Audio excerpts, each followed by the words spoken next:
At 11:52 p.m., my phone buzzed on the metal nightstand next to my bunk, the sound sharp enough to cut through the quiet hum of the barracks.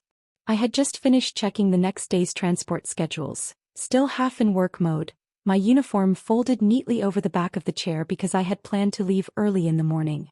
I glanced at the screen expecting something routine, maybe a last-minute update from the base or a message from one of the drivers on the night shift, but instead I saw my sister's name. Emily Carter. I hadn't seen that name light up my phone in a long time, and for a second I honestly just stared at it before opening the message. The text was short enough to fit on a single line. Don't come tomorrow. I don't want you in uniform ruining the vibe of my wedding. No hello. No explanation. Just that. I sat there with the phone still in my hand, feeling the strange kind of quiet that happens when something hurts but doesn't really surprise you. The digital clock across the room blinked 11:52 in dull red numbers, and outside the thin window the Montana night stretched dark and cold across the base. The wedding was tomorrow morning. In less than 12 hours Emily would be walking down the aisle, and apparently my presence was now considered a problem. I read the message again, slower this time, as if maybe I had misunderstood it. But there was nothing complicated about it. Emily had always been very good at being direct when she wanted something. Or when she didn't want something. The thing is, the cruelty of the message didn't shock me. Not really. If anything, it just confirmed something I had known for most of my life but rarely said out loud. In my family there had always been two versions of what a daughter should be, and Emily had been the perfect example of one of them. She was bright, social, effortlessly charming in the way people love at weddings and family dinners. Teachers adored her, relatives bragged about her, and every holiday somehow ended with someone talking about how proud they were of Emily. Then there was me. I was the older sister who joined the military right after high school instead of going to college like everyone expected. The one who missed birthdays, anniversaries, and half the holidays because I was stationed somewhere else or deployed somewhere no one in the family really wanted to talk about. My parents always described my career politely, like it was a phase that had just gone on a little longer than expected. Emily, on the other hand, was the daughter they showed off in framed photos on the living room shelf. By the time she got engaged almost 2 years ago, we were already barely speaking. It wasn't one dramatic fight that split things apart. It was smaller things that stacked on top of each other over time. The sarcastic comments about my job. The jokes about how I looked too serious in uniform. The way family conversations somehow shifted whenever I tried to talk about what I actually did for a living. Still, when the wedding invitation arrived months ago, printed on thick cream paper with elegant gold lettering, I took it as a quiet olive branch. Emily hadn't written anything personal on it, but my name was there and that was enough. I requested leave weeks in advance, booked the flight, and even planned to attend the ceremony in my dress uniform because the timing meant I'd be heading straight back to base afterward. Apparently that had been a mistake. I looked down at the phone again, my thumb hovering over the screen as if I might respond, but nothing came to mind. There are moments when arguing feels pointless before it even begins, and this was one of them. Emily wasn't asking me not to come. She was telling me. Across the room one of the other officers turned over in his bunk, the mattress creaking quietly before the barracks went still again. I set the phone down on the nightstand and leaned back against the wall, staring at the ceiling. Tomorrow my sister was getting married. And according to her, I wasn't welcome to show up as the person I actually was.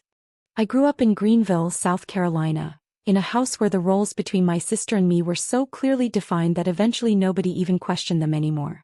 Emily was the kind of kid people immediately loved.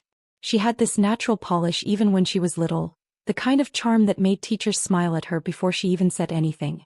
She knew how to laugh at the right moments, how to make adults feel like they were the most interesting people in the room, and how to step into any space as if she already belonged there. Family friends adored her, neighbors praised her, and every school event somehow ended with someone telling my parents how lucky they were to have such a wonderful daughter. I was the other one. I wasn't difficult exactly, but I was quiet in ways that made people uncomfortable and blunt in ways that made adults sigh. I didn't always know how to soften what I thought, and I never had Emily's instinct for making people feel good about themselves. While she floated easily through conversations, I tended to stand near the walls, listening more than talking. At family gatherings people would ask Emily about her hobbies, her grades, her friends, and then they would glance at me as if they had suddenly realized there was another kid in the room they were supposed to acknowledge. The pattern between us started early and repeated so many times that it eventually became normal. When Emily forgot to finish her chores, my parents would ask why I hadn't reminded her. If she stayed out later than she was supposed to, somehow the conversation turned into a lecture about how I should be setting a better example as the older sister. Once, when we were both still in middle school, Emily accidentally broke a lamp in the living room while trying to sneak a ball through the house. I remember the crash, the sound of glass scattering across the hardwood floor, and then the moment my mother walked in and immediately looked at me. Emily stood there silent, wide-eyed, and somehow I was the one being told that I needed to be more responsible. It didn't even feel shocking after a while. It just felt predictable. Emily had this way of letting situations settle around her without ever directly lying. She didn't need to argue or defend herself because the assumption had already formed in everyone's mind that she wouldn't do something careless. I, on the other hand, had a reputation for being stubborn and independent, which apparently made me the more believable culprit in almost any situation. School worked the same way. Emily joined clubs, made friends effortlessly, and was invited to every birthday party within a 10-mile radius. Teachers described her as bright and promising. Meanwhile, I focused on practical things, the kind of work that didn't attract much attention. I helped fix things around the house with my dad, carried groceries in without being asked, and spent most afternoons either studying or running to burn off the quiet frustration that built up over time. I tried to compete for attention when I was younger, but that phase didn't last long. It is exhausting to keep trying to prove your worth in a room where the outcome already feels decided. After a while, I stopped volunteering for things that might draw comparisons between us. When relatives praised Emily at holidays, I nodded and stayed quiet. When teachers talked about her achievements at school events, I clapped along with everyone else. The strange part is that disappearing can become a skill if you practice it long enough. I learned how to slip out of conversations before anyone noticed I was there. I learned how to stay in the background during family photos. I learned that if I kept my expectations low enough, disappointment didn't feel as sharp. Emily grew up shining brighter every year, exactly the kind of daughter my parents loved showing off. And I grew up learning how to take up as little space as possible. By the time I was 17, the idea of leaving home had stopped feeling scary and started feeling necessary. Greenville had become a place where every street corner reminded me of expectations I never seemed to meet, and every family conversation followed the same familiar rhythm where Emily's achievements filled the room while I sat quietly on the edge of it. I didn't hate my family, but I had slowly realized that staying there meant spending the rest of my life being compared to a version of success that had never really fit me. The military first appeared in my mind during my junior year of high school. A recruiter had set up a small table in the cafeteria with brochures and a couple of posters showing soldiers standing in perfect formation against wide-open landscapes. Most students walked past without much interest, but something about it made me stop. The idea that there was a place where expectations were clear, where rules applied to everyone the same way, felt strangely comforting. No one in those pictures was smiling for approval or trying to charm anyone. They were just doing their jobs. When I started seriously talking about enlisting, my mother reacted the way I probably should have expected. She didn't yell or forbid it, but she tried to gently redirect the conversation toward things she thought would be more suitable. She mentioned nursing programs at local colleges and talked about administrative work that offered stability and respectable hours. Every suggestion came wrapped in the same careful tone people use when they believe they are offering practical advice. What she really meant was something more feminine, something safer, something that looked better when relatives asked what I was doing with my life. But for the first time in years, I had already made up my mind. The military wasn't appealing because it was glamorous or exciting. It was appealing because it seemed honest. Discipline mattered more than personality. Competence mattered more than charm. Nobody cared if you were the golden child or the quiet one who usually stayed in the background. If you could do the work and carry your weight, you belonged there. I enlisted as soon as I legally could. Basic training was the first place in my life where I felt like I understood the rules completely. The days were long, physically exhausting, and structured down to the minute, but there was a strange relief in that structure. When a drill instructor gave an order, you followed it. When a task needed to be done, you did it well or you learned how to do it better the next time. There were no hidden expectations about personality or popularity. For the first time, effort translated directly into results. I discovered fairly quickly that I had a natural instinct for organization and planning, which led me into logistics. While some people imagine soldiers spending every moment in combat scenarios, the reality was that enormous operations depended on people who could coordinate supplies, schedules, transportation, and communication without letting anything fall apart. It required attention to detail, patience, and the ability to stay calm while managing problems that could affect hundreds of people at once. Those skills turned out to suit me perfectly. Over the years, I built a reputation as someone who could handle complicated operations without panicking. When training exercises required equipment to arrive at exactly the right place at exactly the right time, my name was often on the coordination list. I didn't need to raise my voice or demand attention. People trusted me because things tended to work when I was involved. By the time I turned 27, I had become a senior logistics specialist responsible for coordinating large-scale training operations across multiple units. My days were filled with planning transport routes, scheduling supply deliveries, and solving problems before they could disrupt an entire chain of preparation. It wasn't glamorous work, but it mattered, and people respected the role because they understood how easily everything could collapse without it. The military became the first environment where I wasn't compared to anyone else. I was simply judged by how well I did my job. While I was building my career in the military, Emily was building something entirely different back in South Carolina, and in a strange way it fit her perfectly. She had always loved events, decorations, and the kind of details that made people stop and take pictures. After college, she started working for a small event planning company, and within a few years she launched her own boutique business called Everlasting Vows Events.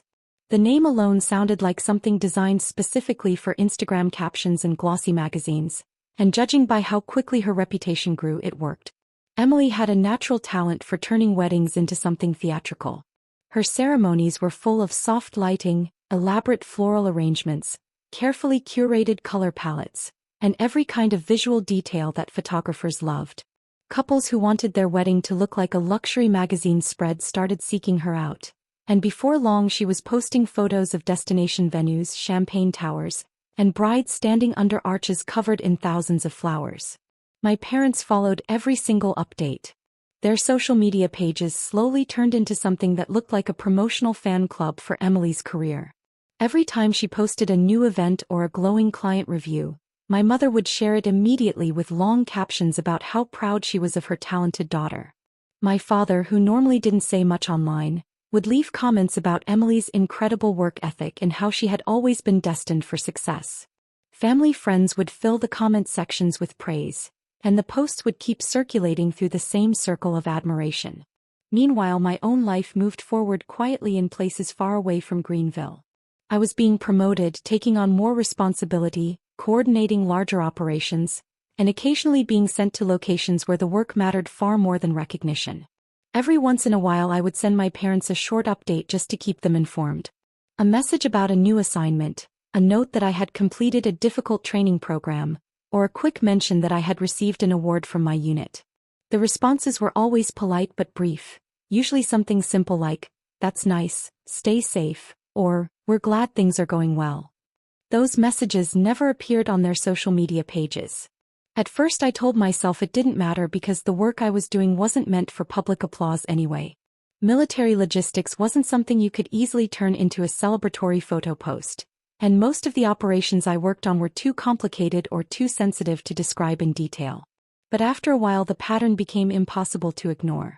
Emily's successes were broadcast proudly to anyone who would listen, while mine seemed to exist only as quiet footnotes in private conversations. The distance between my family and me slowly became more than just geography. I started noticing that when we did talk, most of the conversation revolved around Emily's business. My mother would describe the latest wedding she had designed, the celebrity-style venues, the enormous budgets some couples were spending. I listened and congratulated her when it felt appropriate, but there was rarely space in those conversations for anything else. If I tried to explain what I was working on, the details seemed to make people uncomfortable or bored, and the subject usually drifted back to something easier to discuss. Eventually I stopped sending updates altogether. It wasn't a dramatic decision.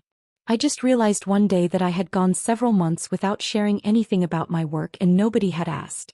My career kept moving forward, my responsibilities kept growing, and the people who worked beside me understood the value of what I did. That was enough. Back in Greenville, my parents continued celebrating Emily's life as if it represented the entire story of our family. I didn't find out about Emily's engagement through a phone call or a message from my family. I found out the same way distant acquaintances usually learn about big life updates, by accident while scrolling through social media during a quiet evening on base. It had been a long day of coordinating equipment deliveries for a training operation, and I was sitting alone in the small break room with a cup of coffee that had already gone cold when I opened Instagram without really thinking about it. I rarely used the app for anything important, mostly just to glance at photos from people I hadn't seen in years.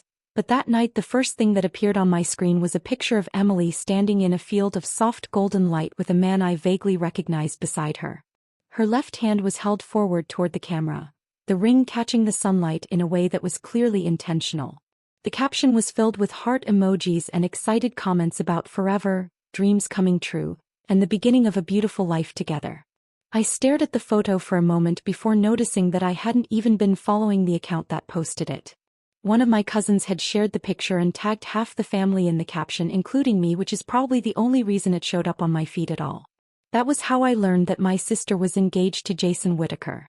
The strange part wasn't just that nobody had told me yet. The post had already been up for several hours, judging by the number of comments underneath it. Relatives were congratulating Emily, friends were asking about the wedding date, and my parents had both left enthusiastic messages about how happy they were for the couple. Reading through the thread felt like arriving late to a celebration that had been happening for a while without me. Later that week I pieced together the rest of the story from the same place. Photos from an engagement dinner appeared online, showing Emily and Jason sitting at the center of a long decorated table surrounded by smiling family members. There were pictures of champagne glasses raised in a toast, pictures of my parents standing beside them looking proud, and pictures of Emily holding her ring up again while everyone around her laughed. I recognized almost everyone in those images. Aunts, uncles, cousins, even a few family friends who had known us since childhood were sitting there together, celebrating something that apparently had never required my presence. There were also photos from a brunch the following weekend where Emily's friends gathered to talk about wedding plans and venues, all of them leaning over notebooks and floral samples while someone took cheerful candid pictures. I hadn't been invited to any of it. At first I tried to convince myself that maybe there had been a mistake or some kind of miscommunication. My schedule in the military was unpredictable, and it wouldn't have been the first time I missed a family event because of work. But after looking through the photos for a while, the reality became harder to ignore. Nobody had even asked whether I could attend. Eventually I decided to call Emily directly. The conversation lasted less than 5 minutes. I asked her why I had learned about her engagement through Instagram instead of from her, and for a moment there was a short pause on the other end of the line as if the question itself had caught her off guard. Then she answered in the same casual tone she always used when something didn't seem important to her. She said she had just assumed I was too busy with army stuff anyway. The way she said it made it sound like a completely reasonable explanation, as if inviting me would have only complicated things for everyone involved. There was no apology in her voice and no real sense that she understood why the situation might bother me. In her mind the decision had probably been practical. I ended the call not long after that, realizing that from Emily's perspective nothing unusual had happened at all.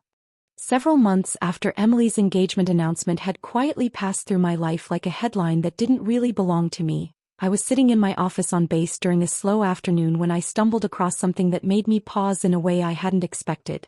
Most of my workdays were filled with schedules, transport manifests, and coordination calls, the kind of details that require constant attention but rarely leave much room for distractions.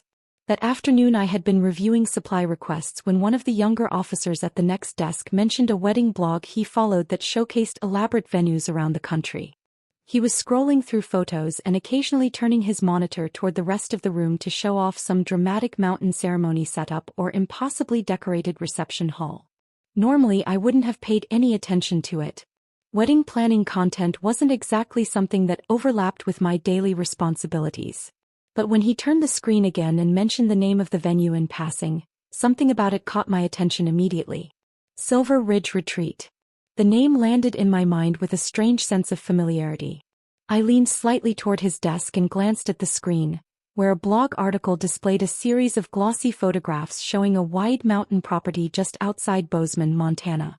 The images showed long wooden terraces overlooking rolling hills, a large open ceremony space framed by tall pine trees, and a reception area designed to capture the sunset across the valley.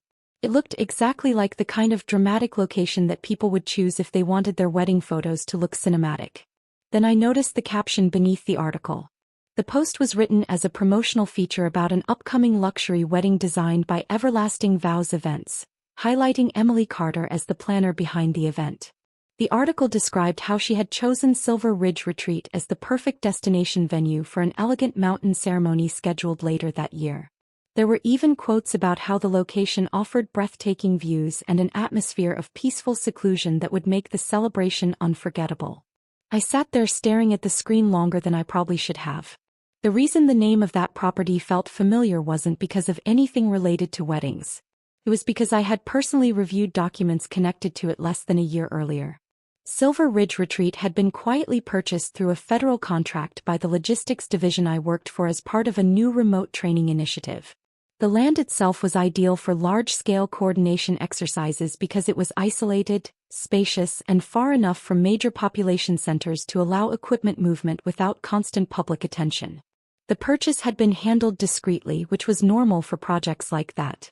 To most civilians, the property still appeared to be a privately owned retreat available for special events and temporary bookings. On the surface, it functioned exactly like a scenic venue that could host weddings, corporate gatherings, and outdoor celebrations. But the contract attached to that property included a very specific clause. Any civilian bookings made through the venue's management were subject to immediate cancellation if the land was required for military training operations. The clause existed to ensure that scheduling flexibility remained entirely under federal control, and every reservation agreement signed with outside clients acknowledged that possibility. In simple terms, the military had priority access to the land whenever necessary. I remembered reviewing the documents when the acquisition first went through because part of my job involved coordinating potential logistics exercises at newly secured locations. Silver Ridge had been flagged as a particularly useful site for multi-unit training scenarios involving transportation routes, supply deployment, and temporary command setups across large open terrain. Now I was looking at a wedding blog excitedly promoting my sister's upcoming ceremony at that exact location. What Emily didn't know, and probably had no reason to suspect, was that the picturesque mountain venue she had chosen for her carefully planned wedding existed under a contract that placed military operations ahead of every civilian reservation on the calendar.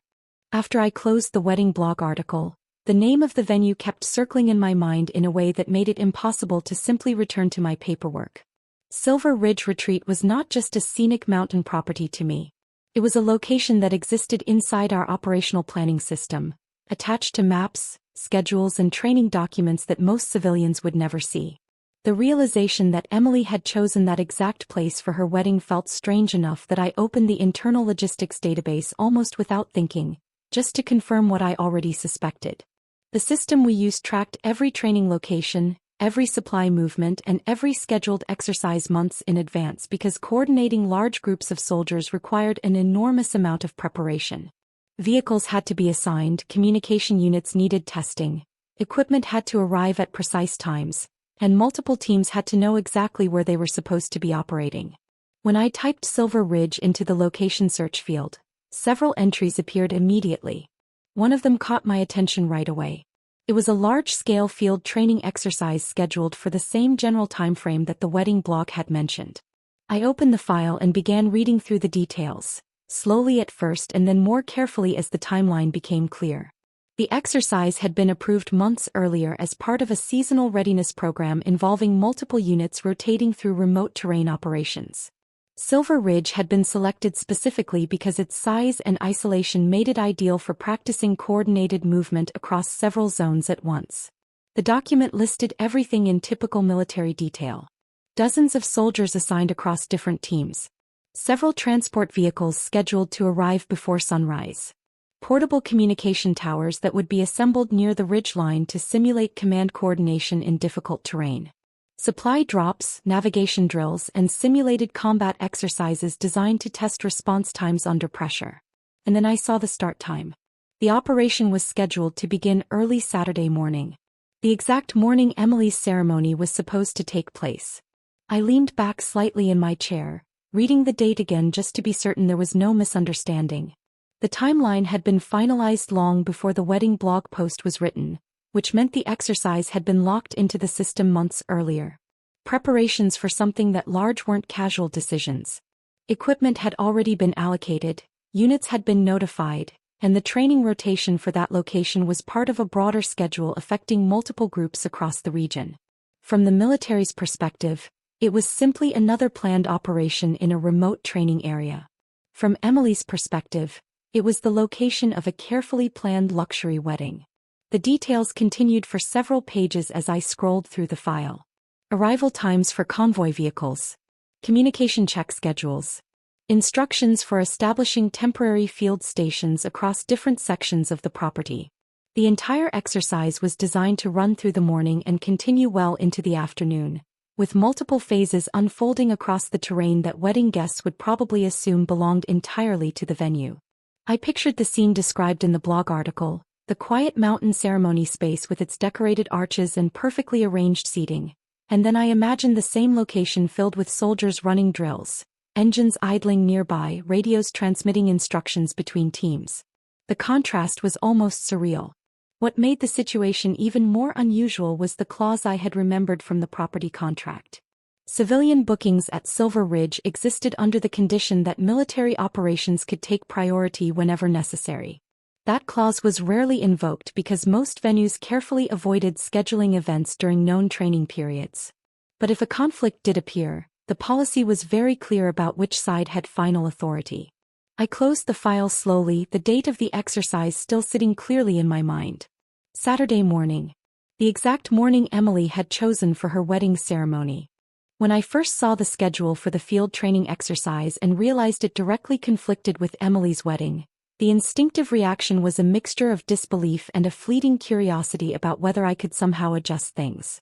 I considered for just a moment calling the property management team to see if the operation could be moved, or even sending a discreet heads-up to Emily so she would know there was a potential conflict, imagining that perhaps a compromise could be made and everyone could get what they wanted. In that instant, the memory of her text from months ago came back with sharp clarity, that cold, dismissive message sent just before her wedding day, telling me not to come in my uniform, not even phrased as a question or a plea, just a blunt command that I had to respect. Don't come tomorrow. I don't want you in uniform ruining the vibe of my wedding. It had been such a concise, cutting sentence, delivered with the kind of certainty that left no room for argument, and in that instant it reshaped my entire thought process. The message wasn't just a simple insult. It was an encapsulation of everything that had defined our relationship, of the way my presence had always been perceived as inconvenient, irrelevant, or disruptive, and the knowledge that she had deliberately excluded me from her engagement, her planning events, and every other milestone confirmed a pattern I had recognized long before I ever joined the military. Suddenly, the idea of interfering on her behalf, of alerting her to a potential scheduling disaster at her chosen venue, felt unnecessary and even inappropriate.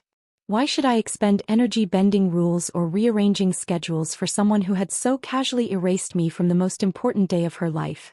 Someone who had reduced our entire relationship to a single dismissive text. Someone who had never acknowledged the sacrifices I had made to serve in places she would never set foot, the work I had done that required absolute focus, loyalty, and discipline. I remembered the contracts, the internal memos, the clause that gave military operations absolute priority over civilian bookings, and for the first time since discovering Emily's plans, I felt a strange clarity. There would be no revenge schemes. I wasn't plotting sabotage. I wasn't entertaining ideas of public embarrassment or secret exposure of her mistakes.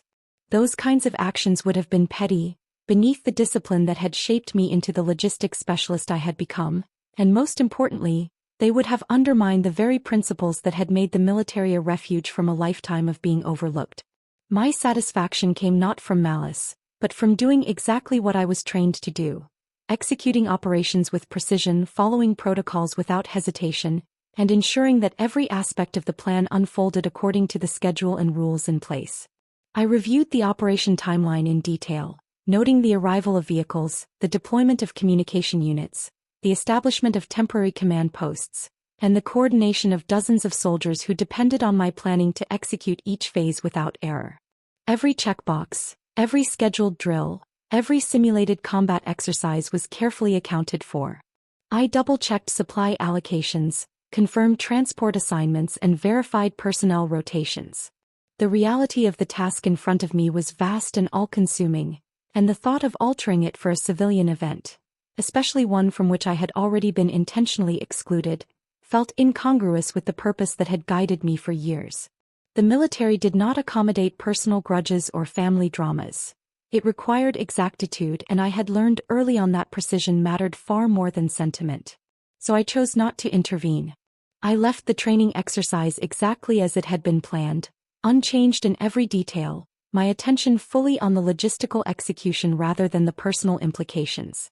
The operation would proceed as it always had because the rules, the contracts, and the protocol dictated it, and I had made a conscious decision to honor those structures. There was no satisfaction in causing chaos or conflict, only a quiet certainty in adhering to the responsibilities I had accepted long ago. Emily had dismissed me, had assumed I would never be involved or interested, and in following the rules without deviation, I reclaimed a small measure of control over my own narrative. I wasn't retaliating or scheming. I was simply doing my job with complete integrity, in a way that had always defined who I was and what I valued above all else. The operation would start early Saturday morning as scheduled without deviation, and I felt a strange sense of calm knowing that I had honored both my duty and the boundaries she had imposed, leaving the consequences entirely to the world she had created without me.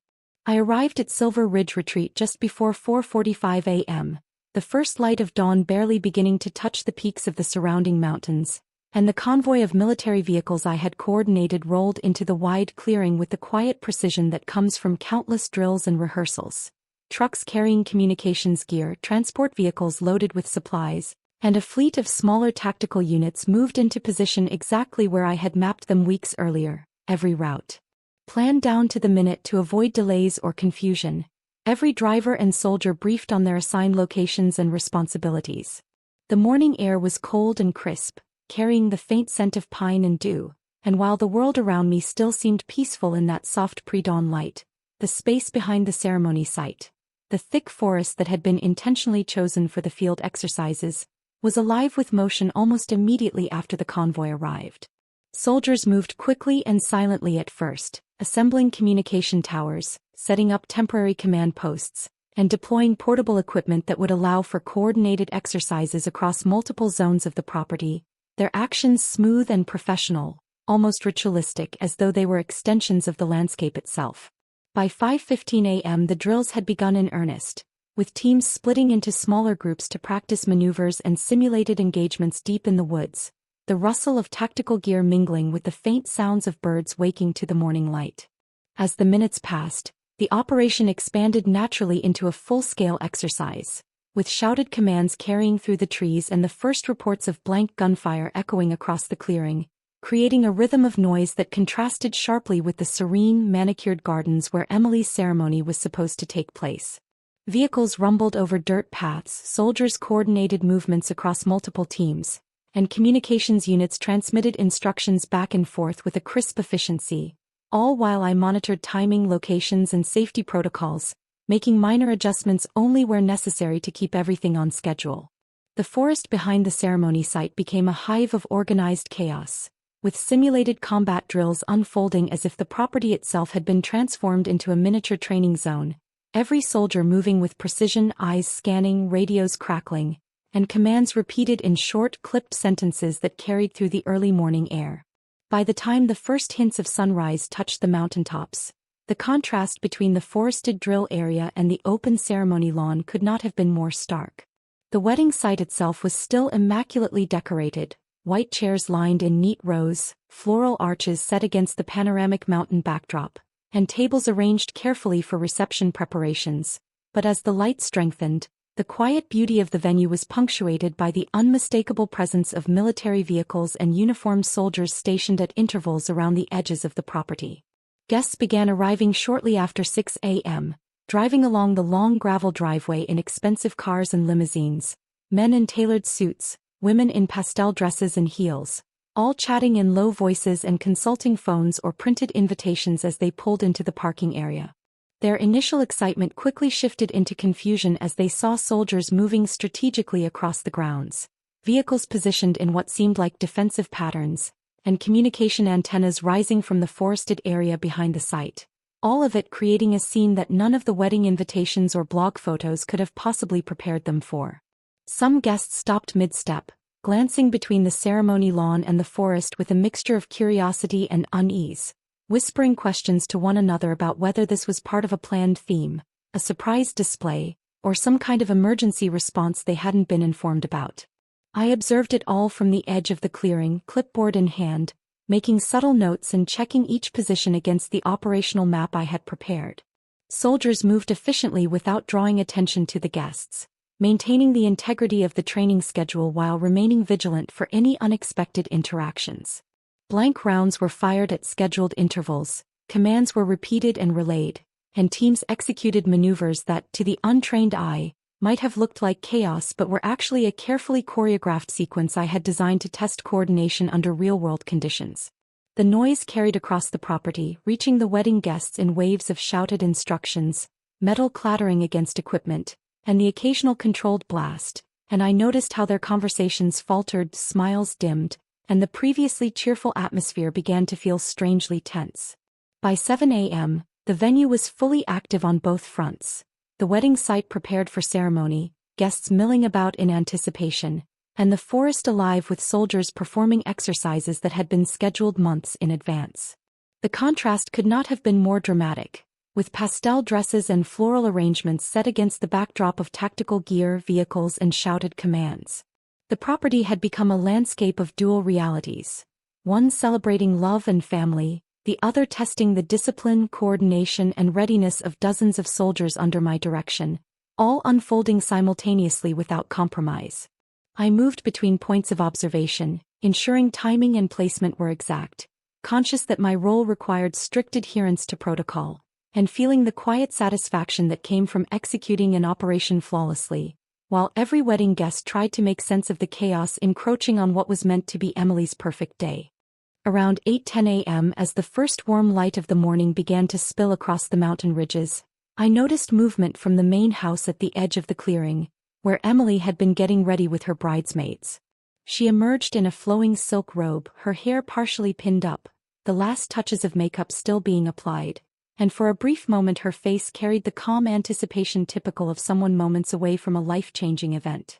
That calm vanished instantly when the distant echoes of blank gunfire and shouted commands from the forested hills behind the ceremony site reached her ears.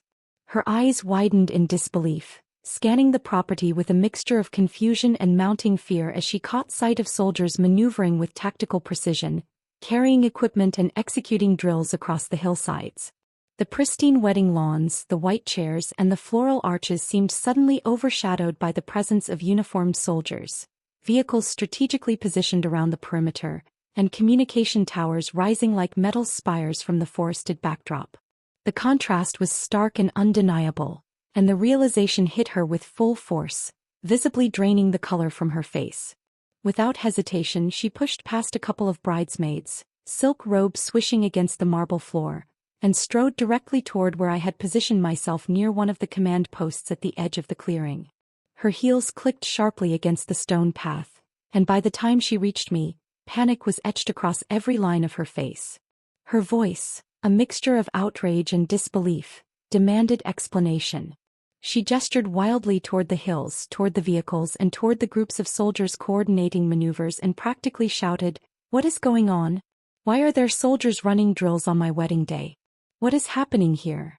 The questions came fast, words tumbling out of her mouth without a pause, and her face had a flush of red that made her eyes glint with both frustration and shock.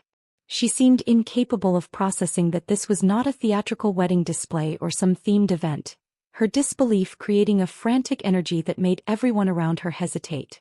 I stayed calm, clipboard in hand, letting her words run their course before responding. There was no reason to escalate the situation with emotion. My role, as always, was to maintain clarity, structure, and adherence to protocol.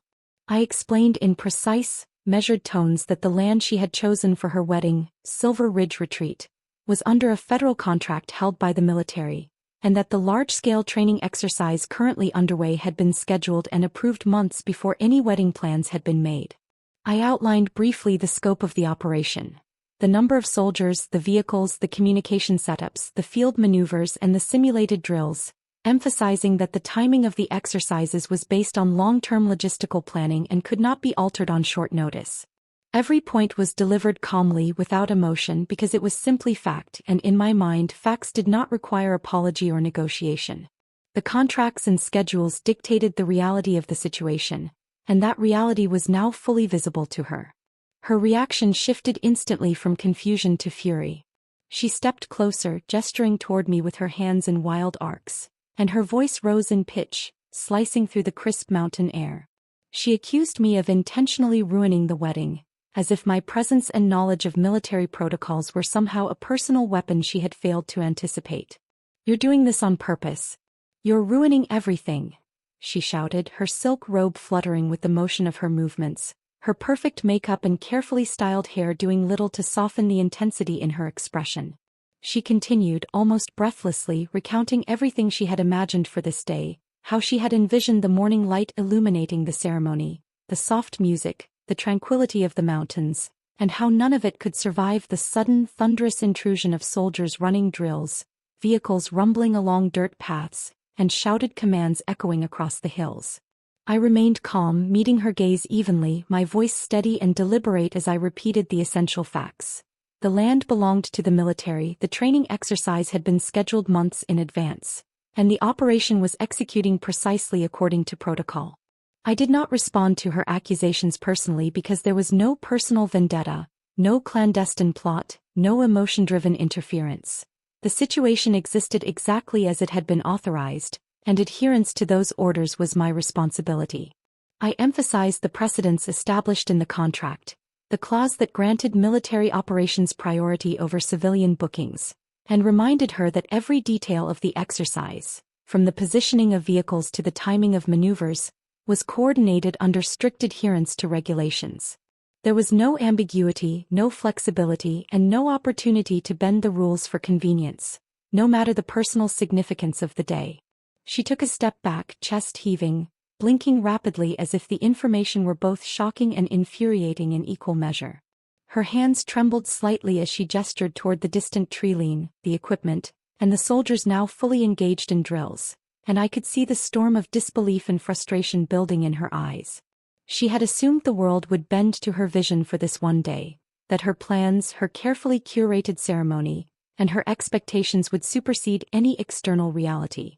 Instead, she was confronted with a situation where rules, planning, and authority, concepts she had rarely had to contend with in her own life, were absolute, and the presence of her older sister as part of that structured reality only emphasized her lack of control.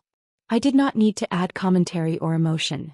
The facts themselves spoke loudly and clearly, and in that clarity, Emily had to confront the truth that the world operated according to its own logic, separate from her desires, her social influence, or her assumptions about who would or would not be involved in her life.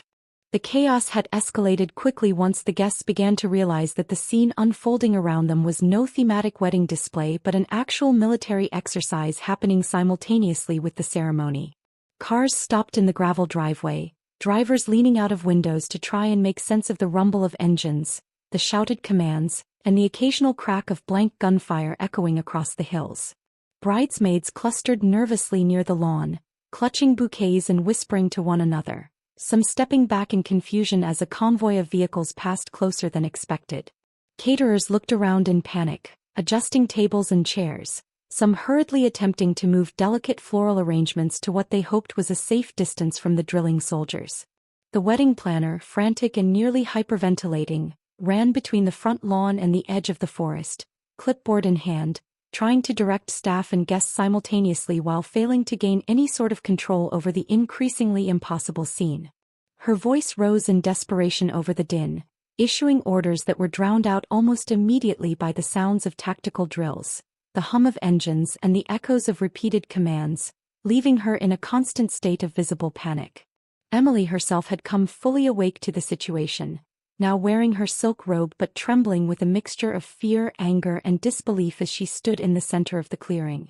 Her face had shifted from stunned confusion to raw humiliation as she watched her guests react with a mixture of panic and curiosity, some looking toward the mountains in awe, some whispering to each other, and a few holding out phones to document what was happening. She could no longer contain her outrage. I watched as she stormed toward me again, faster this time, the motion betraying a loss of control she rarely showed publicly, her voice high-pitched and urgent, directed at me as though I personally had orchestrated the situation to humiliate her. She shouted accusations, calling me cruel, vindictive, and completely unreasonable, gesturing at the soldiers and vehicles as if I were the single cause of the impossibility around her. Her breathing was quick, uneven, and her body seemed to vibrate with tension as she alternated between furious gestures and near tears, unable to contain the storm of emotions building inside her. Then, in a moment of unrestrained rage, Emily lifted her hand and struck me across the face. The motion was fast and sharp, and the sound of the slap seemed to ricochet across the clearing, catching the attention of every guest, bridesmaid, and member of the wedding staff. For a second the world seemed to pause, the combination of sun, mountain light, and panic-stricken onlookers making the moment feel almost cinematic in its intensity. Gasps and whispers spread through the crowd like wildfire, and I could see people turning to look at both of us, trying to understand the breakdown occurring in real time. The planner froze mid-step, eyes wide and mouth opening to speak but no words forming, while guests stepped back from the confrontation, some clutching hands to mouths, others murmuring in disbelief, all watching as Emily, the picture-perfect bride, became a figure of unfiltered anger and humiliation. I did not react in kind. I did not flinch, yell, or retaliate. I simply stepped back slightly, letting the gesture register without escalating it further, and spoke calmly, my voice carrying clearly over the lingering echoes of panic and shouted instructions from the forest. I reminded her that she had never even invited me to the wedding, that in planning this day she had consciously excluded me from every planning event, every engagement dinner, and every milestone that led to this moment. My words were deliberate, measured, and entirely factual, and the way I spoke them made the entire clearing shift into a sudden, almost stunned silence. The guests, the planner, the bridesmaids, and even the catering staff paused in a collective intake of breath, realizing fully in that instant that what they were witnessing was not simply a wedding gone awry, but a revelation of deeper family tensions laid bare in front of them. The slap, her anger, and my calm reminder of exclusion exposed years of favoritism, neglect, and unacknowledged sacrifice. Every guest could now see the dynamics that had always existed behind the carefully curated images of Emily's life. The one who always received attention, praise, and celebration, and the one who had been overlooked, minimized, and dismissed. The silence that followed my words was heavy, weighted with the unspoken realities of a family divided by expectation and resentment, a tension that had quietly defined my life for decades but had rarely been made visible to the outside world. Emily's face flushed with a mix of fury, embarrassment, and disbelief, the silk of her robe seeming almost fragile in contrast to the storm of emotion she carried, and the realization that her carefully orchestrated day had collided with reality so completely left her speechless for a moment, while everyone else in attendance processed the public display of long-suppressed truths now undeniable before their eyes. By 11:30 a.m. the forest finally fell silent.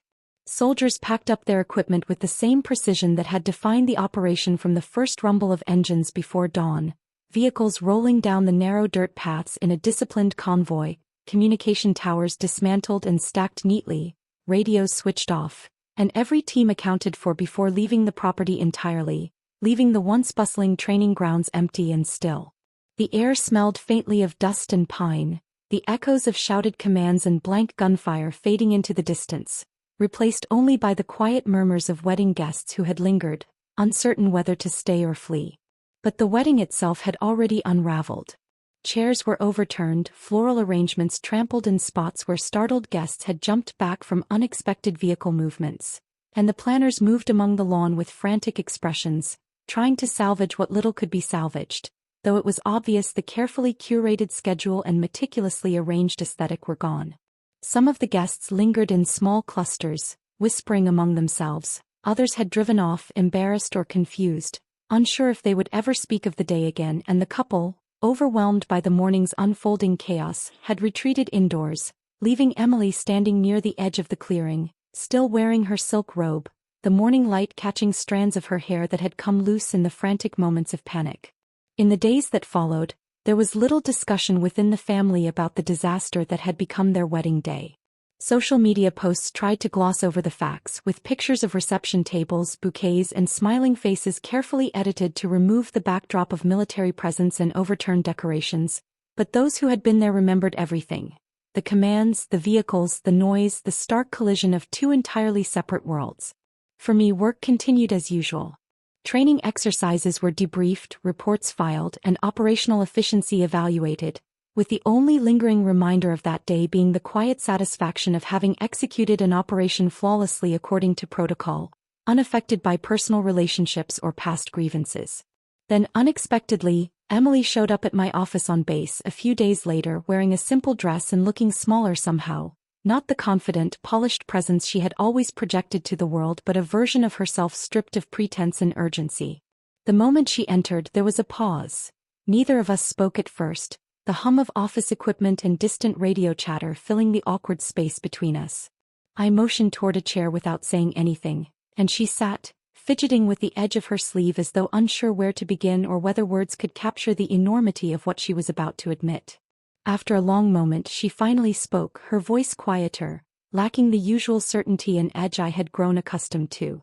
She admitted that she had never fully understood how much the dynamic within our family had affected me, how her position as the favored child, the one praised and celebrated, had shaped not only her life but mine, and how years of neglect and assumption of my absence had built walls she had never thought to dismantle. The conversation was halting, awkward, and unfinished in many ways. There were long pauses, moments where her eyes searched mine for an emotional response, and moments where I simply listened, letting the weight of her acknowledgement hang in the air without trying to immediately dissect or analyze it. There were no apologies that fully captured the depth of past grievances, no sweeping statements of forgiveness, no miraculous reconciliation, and no clear resolution that would erase years of neglect and favoritism. Yet in that unpolished exchange, a strange honesty emerged. A raw and unvarnished recognition of the truth that had always existed beneath the surface. For the first time in decades, Emily spoke not as the perfect daughter, the polished, adored one, but as a sister confronting the reality that her life choices and the family's assumptions had caused pain that could not be swept away with a message, a party, or an Instagram post. For me, the significance of the moment was quiet but profound. There was no sense of triumph in the chaos of the wedding or in the operational success of the military exercise, no feeling of vindication or satisfaction derived from the dramatic clash that had unfolded on the mountainside. The real victory was something deeper, internal, and far more enduring. The realization that I had finally stopped shrinking myself to fit someone else's version of family, that I had maintained my integrity, my identity, and my principles even in the face of years of exclusion and neglect. And that for once I had acted entirely on my own terms without seeking approval or validation from anyone who had long assumed I would fade into the background. Emily's visit did not erase the past, and our conversation did not produce a perfect reconciliation, but it marked a turning point, a fragile first acknowledgement of what had always been true, and a confirmation that I would no longer allow my life, my choices, or my presence to be minimized in service of someone else's perception of propriety, perfection, or control. In that moment I felt a quiet liberation, a subtle, enduring satisfaction that the boundaries of my life were mine to define, that my place in the world, whether in uniform at the edges of family events or in the decisions I made for myself, was no longer negotiable, and that for the first time in years, I could simply exist without shrinking to fit the version of me that others had always expected, a clarity that no wedding disaster, no accusation, and no past neglect could ever take away.